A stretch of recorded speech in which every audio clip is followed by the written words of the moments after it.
ever since China switched to being a net importer of oil, there have been real concerns about the vulnerability of its oil imports, and specifically its seaborne oil imports by various modern navies, notably that of the United States. That's why we saw China, build these pipelines to deliver oil overland from Russia and from Kazakhstan. And so given those concerns, given, those fears that, in the event of a conflict that pits China, and the United States, against each other, would the United States be able to cut off the flow of oil to China?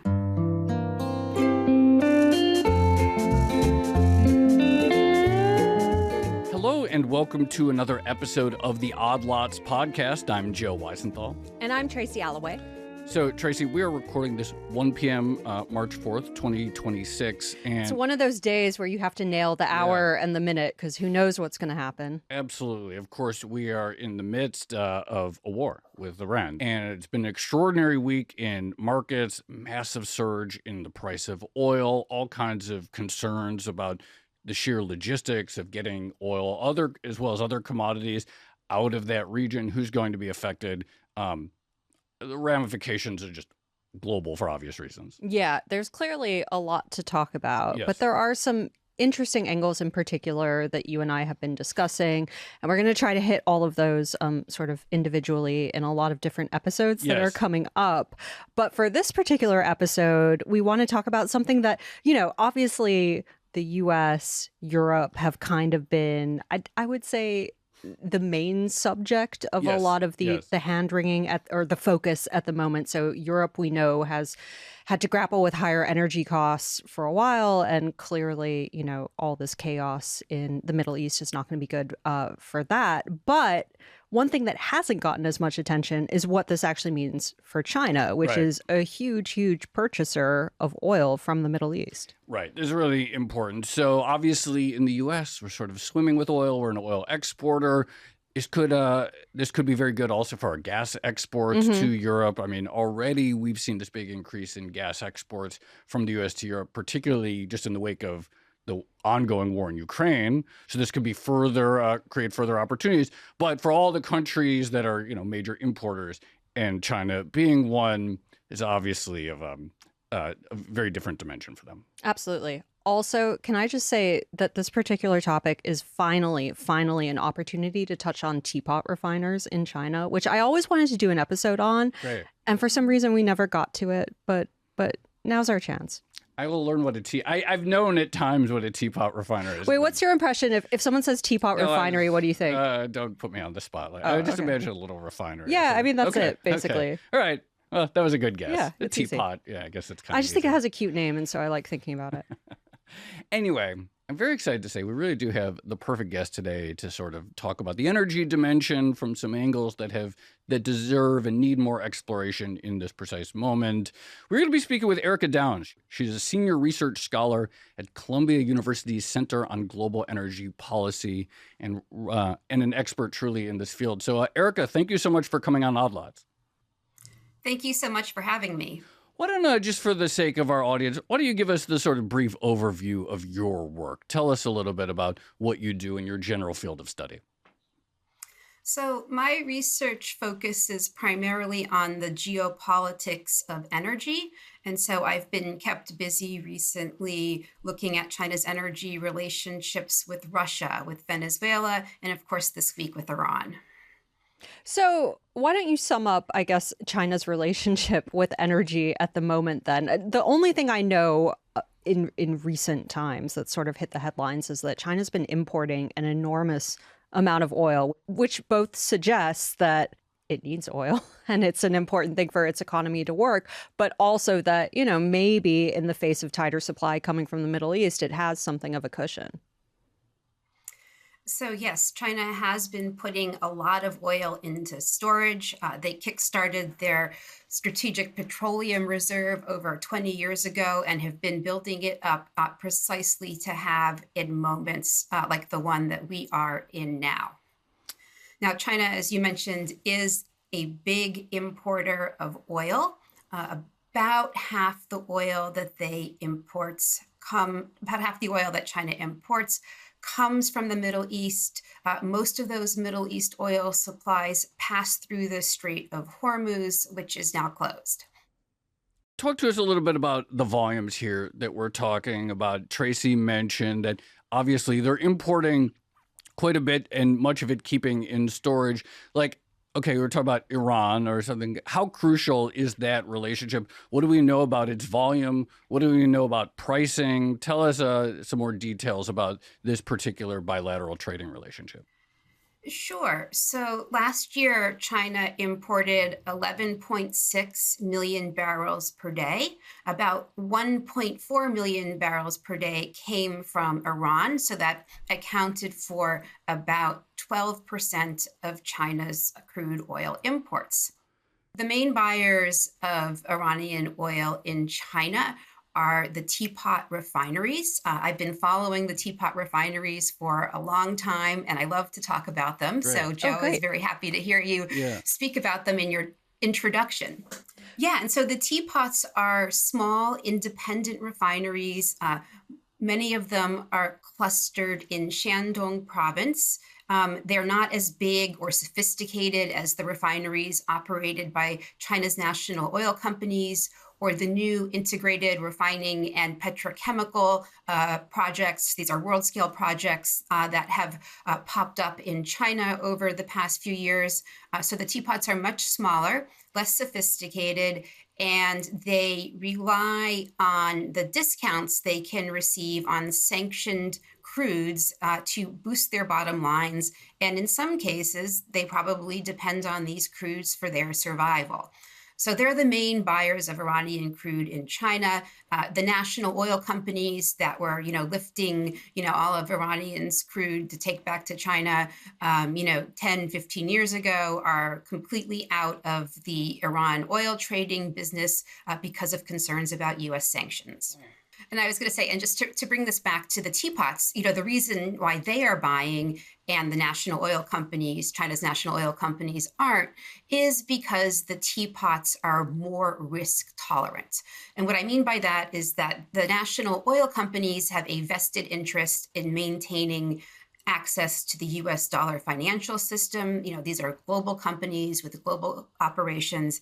They don't want to lose that access. Whereas if you look at the teapots who are still buying Iranian crude today, I suspect that they have little or no, interest in maintaining access to the US dollar financial system.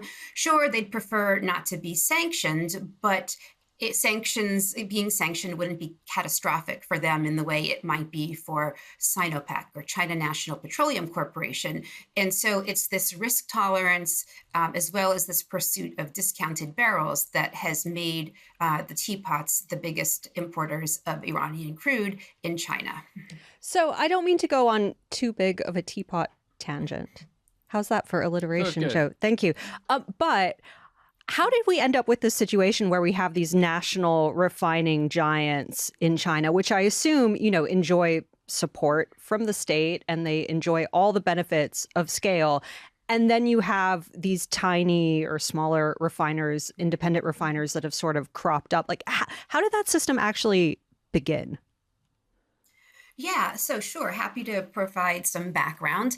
So the teapot refineries, which are actually called local refineries in China, sort of originated, they grew up in China, in northeastern China, to process crude from the Shengli oil field, which historically was one of China's backbone oil fields. And for most of their existence, these teapots, did not have the right to import and process imported crude. And this all changed back in 2015 when the Chinese government, said that that teapots who met certain requirements would be granted licenses to purchase and process imported crude. And the criteria that the teapots had to meet, were things such as, sort of getting rid of highly polluting crude distillation units, building natural gas storage, believe it or not. And so, teapots that met these requirements could, apply for licenses, and they'd get a license and they'd be given a quota, and they could use that quota to purchase crude from outside of China's borders.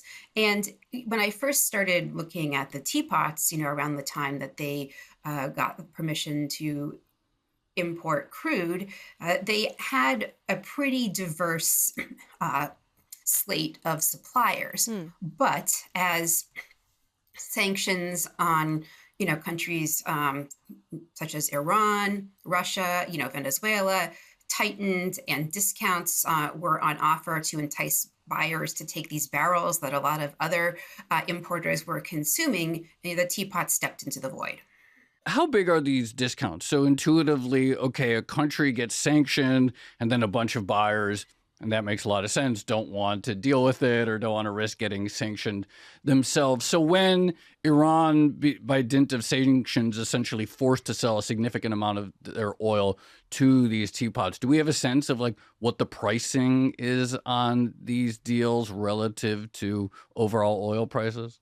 The discounts that China's teapot refineries receive on sanctioned barrels are certainly attractive enough to make them seek them out. These discounts change over time. They're often reported in industry press as, a certain number of dollars, cheaper than the price of Brent crude. And just to give you a sense of how important these are to the teapots, Reuters ran a piece, I believe, back in 2023, where they said they had calculated that China had saved $10 billion on crude oil imports by importing these sanctioned crudes.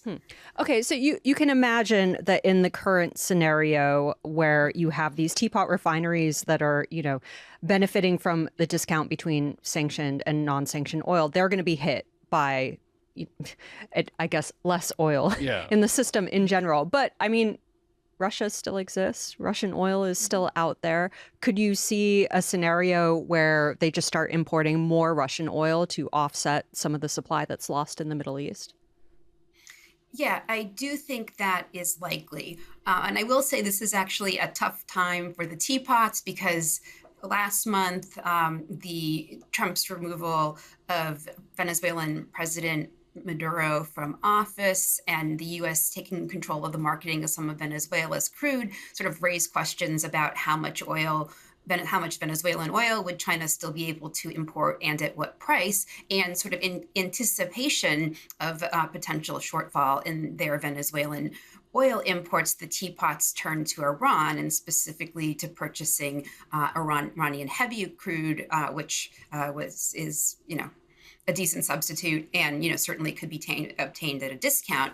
But now, of course, with the war in the Middle East, this is sort of raising questions about the teapot supply of Iranian oil.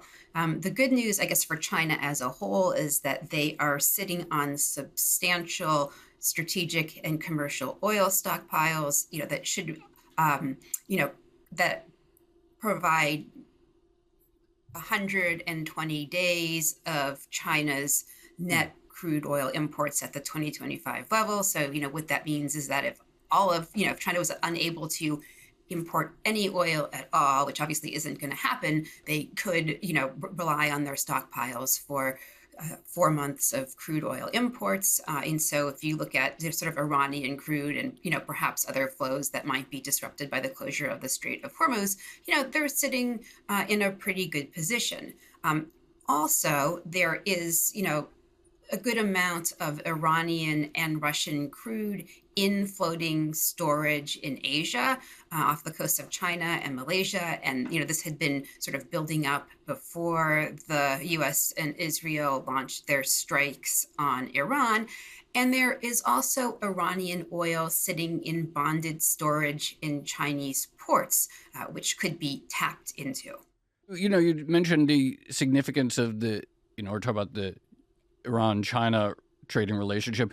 How significant was Venezuela in this picture, and what do we know about the picture now? Because I think there's still Venezuelan oil now going to China right now. But talk to us about the significance of that piece of the puzzle. Yeah, so Venezuela is a smaller crude oil supplier to China than Iran. Last year, Venezuela, supplied, around 400,000 barrels per day of crude oil to China. So you're just looking at, a few very, very small share, Okay. 3-4% of China's total crude oil imports last year. However, virtually all of that oil was going to the Teapot refineries. So while you can say, oh, China is not going to be hit too hard if, it loses 400,000 barrels per day of crude oil imports from Venezuela, it does sort of make life more difficult for the Teapot refineries. Now, Secretary Wright did say a couple weeks ago that the U.S. had sold some Venezuelan crude to China. I don't know who the buyers are, and of course, for the teapots, price is also an issue. I mean, yes, they would like to continue to import those Venezuelan barrels because they're used to processing that type of crude, but the current situation means that they might be, even if they can still, buy a fair amount of Venezuelan oil, that's being marketed by the U.S., I think a big question for them is at what price? Can we go back to China's strategic petroleum reserve for a second? Because I feel like the U.S. reserve was such a big talking point during the Biden administration, and it kind of, soared into our collective consciousness. When we think about China's SPR, what are the actual goals there of the Chinese state? Why did they establish this? What are they thinking about? And then also, what do we actually know about it? Yeah, so the main reason China established its strategic oil reserve is because China is a major importer of oil. China switched to a net importer of oil in 1993. And as its reliance on imported crude grew, there were real concerns about supply security in China. And so building a strategic petroleum reserve, is one of the things that they did, to make sure that they were in a good position, to deal with unexpected disruptions to their oil supplies. Now, one thing, as I mentioned earlier, I've been looking at this issue for quite some time, and I recall, going back, over 20 years ago, so there were discussions in China about, do we need this? Can we afford it?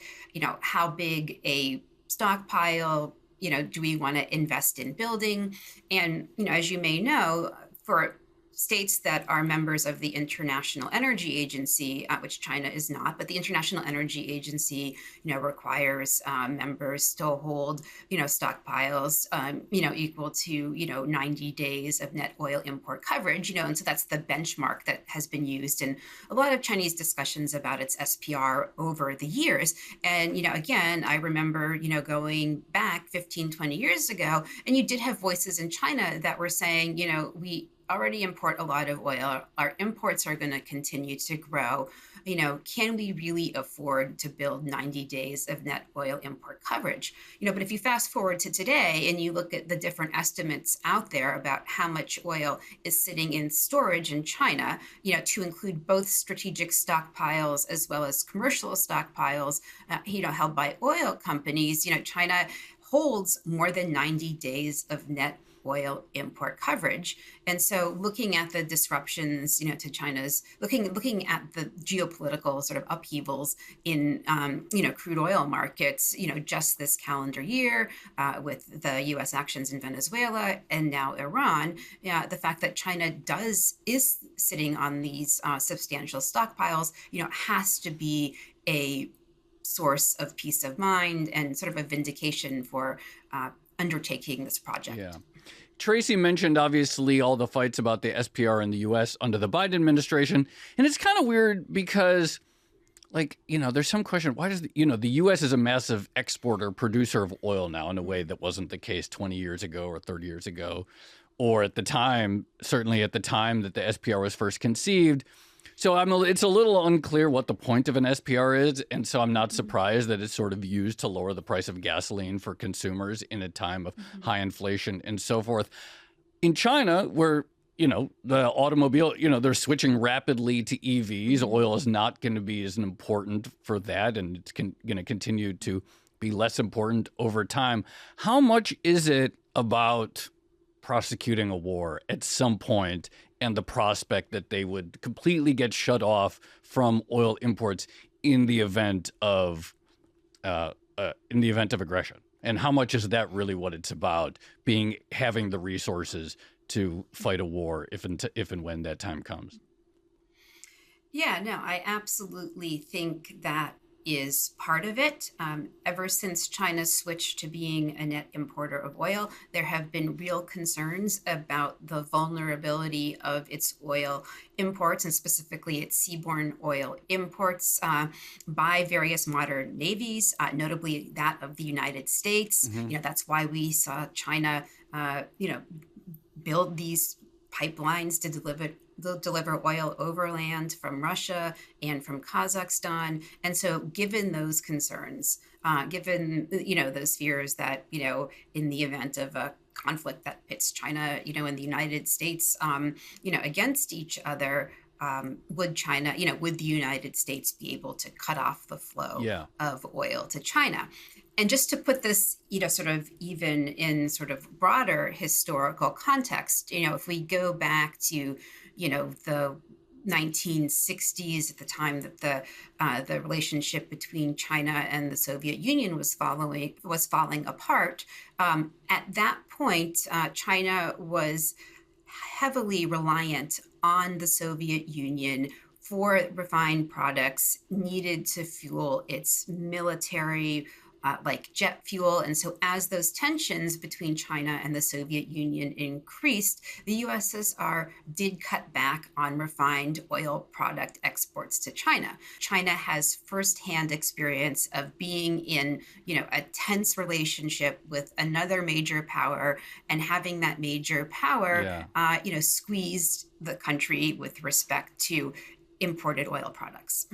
Actually, this might be a good time to ask just about China's foreign policy more broadly. So I saw, they issued a statement following the attacks, and I read one person describe it as the kind of thing you would expect from Brussels, very, very generic, expressing concern over the situation in Iran. But they also expressed concern over the attacks on the UAE, for instance, which, is of economic importance to China, certainly.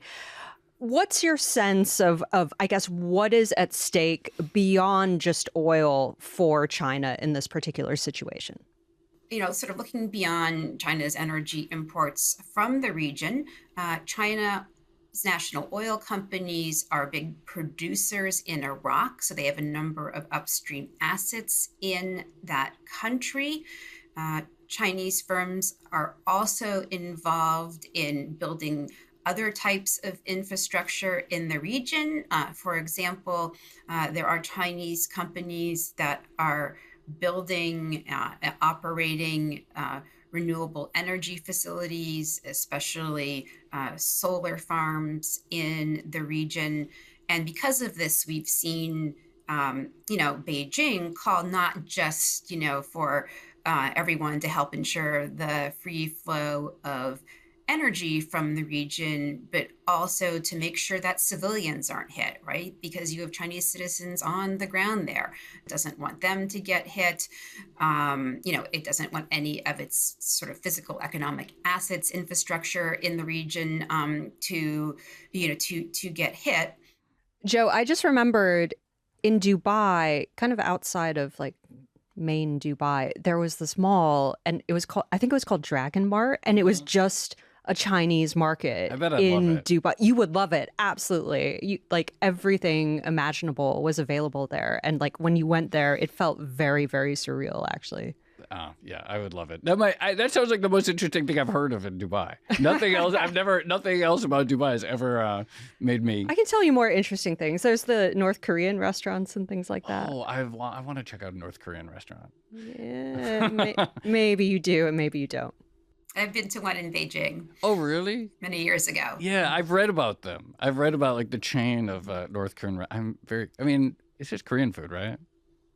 Well, it's it has its own twist. It's good food, not so great surveillance. That's how I'll or actually maybe the surveillance is a little too good. Yeah, there we go. Good food, excellent. That's a great right. a great Yelp review. That's right. Surveillance was great. The food, good food, excellent surveillance. Excellent surveillance. Come for the food, stay for the surveillance. Stay for the face recognition. I get the impression with. Just to stick on Chinese foreign policy for a second, one thing I hadn't realized up until recently, and it just hadn't dawned on me, is like China doesn't have any like formal like treaty allies. There's like nobody, unlike the U.S. Like we have an agreement, we then we're obligated or we agree to defend them. I don't think China does it that way. Talk a little bit more. Like I was surprised, at the kind of. And Tracy mentioned it, the sort of neutralish tone that's like telling Iran, like, be careful in your retaliation and who you hit for obvious some of the reasons that you mentioned. But it's certainly not like we're seeing China make any statement like we're gonna up our shipments of weapons or defense weapons to Iran. Maybe they're doing some of that covertly, but they don't make a big announcement of it. But it strikes me like that's very telling that even a country with whom they have a fairly substantial economic partnership with and maybe some sort of ideological alignment in terms of countering Western hegemony and so forth, still even with them, there's nothing formally established. Talk a little bit more about how they think strategically about the region beyond just the sort of commercial needs.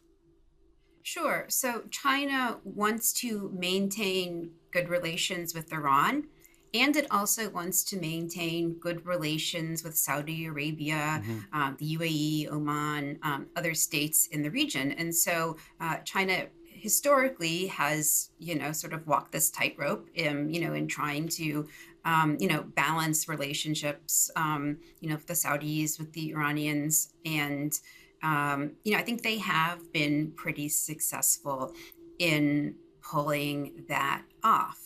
Now, China has no interest in getting bogged down in a military conflict in the region, so we're not going to see China get involved in that. They are happy to be a mediator, and in fact, Beijing, recently announced, I think just a few hours ago, that they are sending their special envoy to the region for mediation purposes. And so I think that China likes playing that role. I think it certainly, sort of bolsters their image as a sort of responsible outside power that is, getting involved in the region, with the goal of restoring peace and stability. So one thing I wanted to make sure to ask you is, just more broadly, you've spent your entire academic career studying Chinese energy markets and Chinese energy policy. What's the one thing you think people should know about that particular market, or the one thing that makes China unusual in the grand scheme of global energy policies? So one thing I'd like to highlight is China's changing role in the global energy system. So for most of the time that I've been following China's energy sector, it's in looking at China's role in global energy markets, it's been China as a growing importer of oil and natural gas, both pipeline gas and LNG, as an opportunistic coal importer. But there's an important change underway in China, which is that the country is transitioning to a lower carbon future. You may have seen a lot of news reports about record level of, wind and solar capacity installations in China. Part of this is certainly about decarbonization. It's also about energy supply security. That I think one thing China has taken away from the war in Ukraine, from U.S. activities in Venezuela, the current war in Iran is that, it's better just to be able to sort of rely on energy sources within your own borders. There's an energy supply story as well. There's an energy security story for China. But the other thing that's going on here is that China wants to continue to be the supplier of the green technologies that the rest of the world needs for decarbonization, energy security, access to reliable and affordable energy. So those three sets of goals.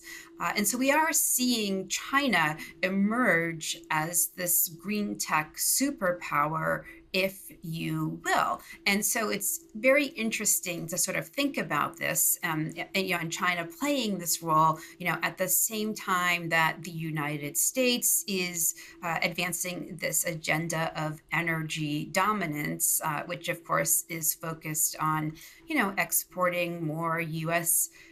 LNG and oil and sort of using those as a source of leverage, and I sort of, when I think about my instinctive reaction is, maybe more, I mean, of course it could be a carrot or a stick, but I think of it as being more of a stick. Whereas I think that, China has, something very different that it can offer that, might be quite appealing to a lot of countries in the world, because a lot of countries don't want to spend a lot of their foreign exchange on energy imports. They don't want to be vulnerable to supply disruptions. And so if China's coming along and saying that, okay, you have, great solar energy resources and you can buy solar panels for us, or you can hire, a Chinese EPC contractor to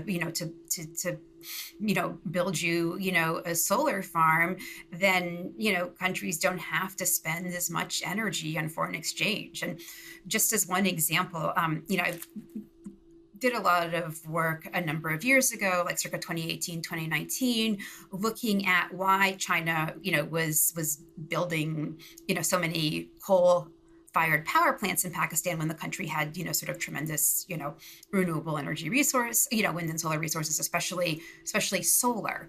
And when I was, so I ended up doing this deep dive into Pakistan's energy sector, and one of the things I discovered is that they were spending a lot of, very precious foreign exchange on, importing fuel oil, and now, coal, to run these power plants. And, that was an issue. And now we are seeing, there've been a lot of reports over the past year about how you have individual households and businesses in Pakistan that have been buying a lot of Chinese solar panels to put on their roofs so that they have, affordable and reliable energy. And so I just, whenever I, hear about the Pakistan example, I sort of keep thinking back to that earlier research that I did, and how, this, to a certain extent has to be, helping Pakistan conserve foreign exchange, or conserve foreign exchange that it previously, would have spent on energy imports. I don't know the size of the savings off the top of my head, but that's just, one example I wanted to highlight. Yeah, it does seem like, up for most of recent history and still today, like fossil fuel dominance is incredibly important, and it's not like that's not going to change overnight. And so, yes, you have incredible fossil fuel capacity reserves in the U.S., Latin America, the Middle East, and so forth. But the longer term trend, as you spelled out, seems to be like at some point that much of the world just doesn't need as much of it, and their ability to reduce their energy bill will come from Chinese technology, whether we're talking about wind, solar, or batteries, that has been installed domestically, and potentially reducing their bill. And so the payments that were at one point going to the U.S. or going to the UAE, et cetera, switches to being payments for renewable technology from China. Yes. Great.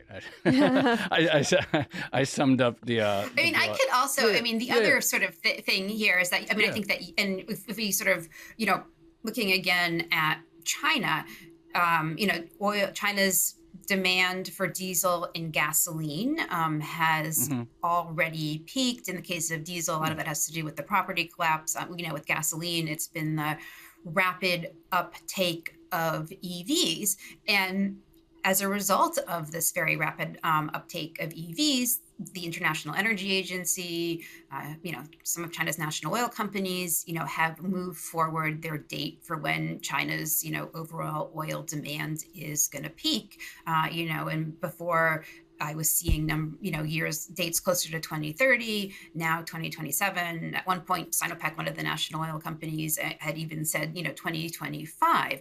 And so as I just mentioned, we have seen demand for road transport fuel peak, but China will still need oil for petrochemicals, which in turn are used are used in some of these green technologies, right? Like, we need petrochemicals feedstocks as inputs for EVs, for solar panels, for lithium ion batteries. So there is a link there, and we will see, China still needs to, import some oil to, continue to be a leader in manufacturing these technologies. So I know you're not a macroeconomist, obviously, but when you look at what's happening now in Iran and the situation in the Middle East, what's your best guess for how this actually feeds into Chinese inflation and the broader, I guess, energy prices? Like, how much could we actually see domestic energy prices in China go up as a result of curtailed supply, and how much of that curtailed supply can just be offset from the reserve? Yeah, so we are seeing higher prices for energy.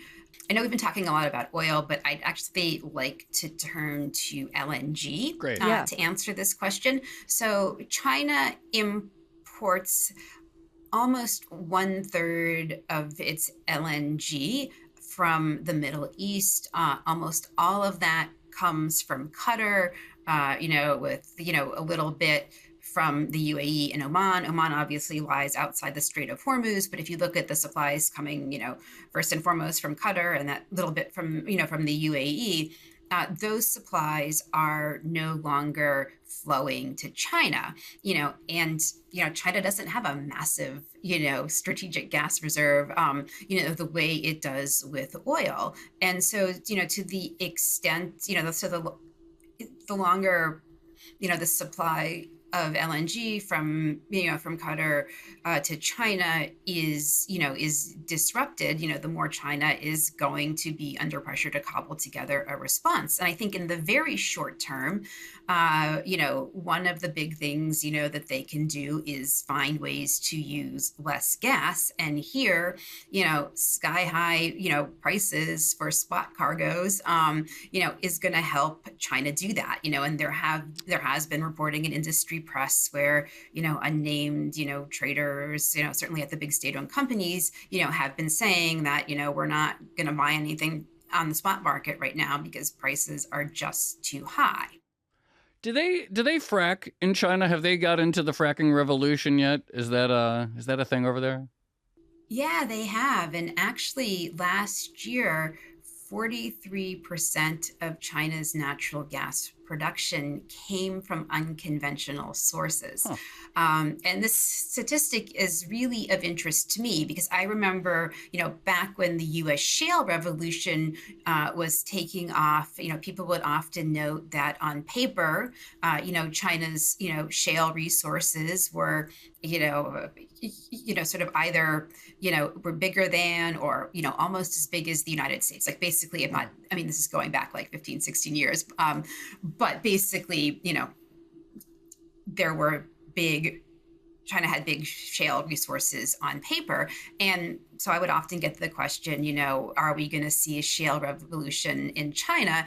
And my answer was it's going to be more of a shale evolution, because of, different factors in the United States and China. Like in the United States, for example, a lot of the shale that people who were sitting above, promising shale resources could be compensated for that.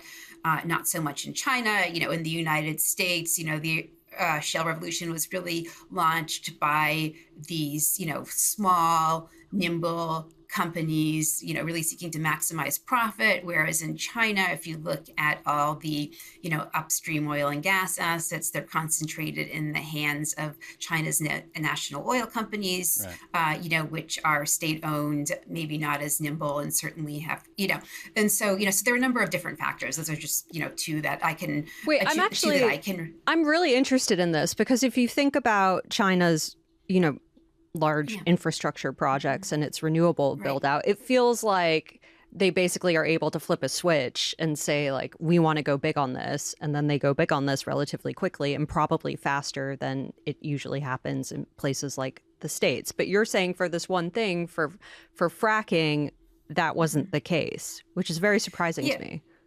Yeah, it's been a much more gradual build up of, unconventional gas production in China. And of course, when I say 43% of gas production, it's from unconventional sources, that's also including things like tight gas. It's not all shale, although shale is absolutely part of the story. Yeah. And so, to your point, yes, this was sort of a much more gradual buildup in unconventional gas production.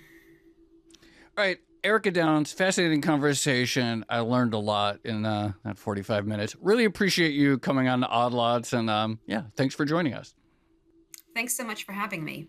Tracy, that was a really interesting conversation. I didn't know that about the, I guess I'm not surprised that there were small refineries, but that they serve this very strategic purpose of not having those international, liabilities, right? It's they don't like have a the same parallel, system that they've built outside of, I guess, like the more regulated official energy industry. It's fascinating to me. It's a good exercise in branding, because I just find the Teapot name so compelling, but also it's like an entire arbitrage industry, right? Yeah. No, it makes sense, right? Like, oil is there's always going to be someone sanctioned, right? That seems like safe. There's always, especially in, 3 certainties in life: death, taxes, and someone somewhere is going to have their oil sanctioned. That's absolutely true. And so, but they're going to sell it, and they're going to sell it at a discount. And obviously, any buyer of sanctioned commodities is going to be taking on some sort of risk that they're going to get slapped with like a secondary sanction or penalty and so forth. So it makes sense to have a sort of a, decentralized cottage industry. It's another cute sounding thing. It's not really cute. It's all very cute. It's all very cute. But this separate industry that does not have the same, they're not exposed in the same way. Yeah. And the other thing I was very interested to hear, obviously, the discussion around the Strategic Petroleum Reserve was very interesting. This idea that, there might be foreign policy considerations behind building up that strategic supply. Also, the idea that shale hasn't taken off as fast in China, like, again, that really surprises me. Yeah, because it surprises me too. We're so used to hearing that one of the benefits of a command economy is that you can more or less, direct this big stuff, and it doesn't seem to have happened in the case of shale. And again, maybe that's more of a strategic decision. I was gonna say, what I would surmise, and it's just speculation, is like, no, like the big priority is the renewables. Right? The big priority is batteries, solar, wind, and so forth. And and I do think this is like going to be the big, I don't know how long it'll take place, but the big shift that's already happening, I guess, underway, is this, like, a bunch of other countries that aren't the U.S. and aren't China are going to want to reduce their energy import bill. Yeah. And they're going to swap it for an energy technology bill that they license from China. And that is a long-term... I think that's a really important point. It's a really important trend. And events like the war are in the short term going to raise China's import bill and others, and in the long term or the medium term, encourage more countries to accelerate that transition. So that's a pretty big story. Pros and cons. Yes. If there's anyone out there who's working in Chinese shale or fracking, or has attempted to work in Chinese shale or fracking, I'd be very interested in talking to them. So I want to watch the Landman of China. I haven't watched the Landman America version, but I bet that would be interesting. You got to watch it. All right. Shall we leave it there? Let's leave it there. Okay. This has been another episode of the Odd Lots podcast. I'm Tracy Alloway. You can follow me at Tracy Alloway. And I'm Joe Weisenthal. You can follow me at The Stalwart. Follow our guest, Erica Downs. She's at Erica Downs. Follow our producer, Carmen Rodriguez, at Carmen Armin, Dashiell Bennett at Dashbot, and Cale Brooks at Cale Brooks. And for more Odd Lots content, you should check out our daily newsletter. You can find that at Bloomberg.com/Odd Lots. And you can chat about all of these topics in our Discord 24/7. That's discord.gg/Odd Lots. And if you enjoyed this conversation, then please leave a comment or like the video, or better yet, subscribe. Thanks for watching.